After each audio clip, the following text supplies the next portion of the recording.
So hey guys, welcome back to another video, and in this video I'm going to show you how to download and install Microsoft Word on your PC and laptop, and how to do this. Let's get started. First, what you need to do is get over to your browser and then type Microsoft Store. Click on the first link. Then here you need to search for Office and then click on apps. Once you click on apps, here you will see Microsoft 365.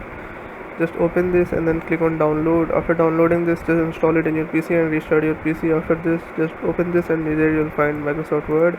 Just use this, and then yes, this is how you can do it. If your problem still occurs, so make sure to comment down below so we can bring a detailed guide in this video. Alright, that's it for today's tutorial. I really hope this video helped you solve your problem or learn something new about your PC. My goal on this channel is to make everything about computers simple and easy, whether it's fixing errors, downloading software or any game, boosting performance of any Windows or any game, or understanding new tools. If this video was helpful in any way, don't forget to hit the like button because it really motivates me to keep bringing you more useful content.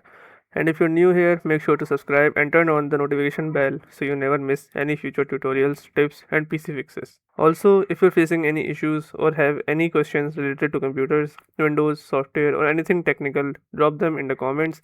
I read all of your comments and I'll try my best to help you out. Thanks a lot for watching. Take care of your system, keep learning, and I'll see you in the next video. Thanks for watching.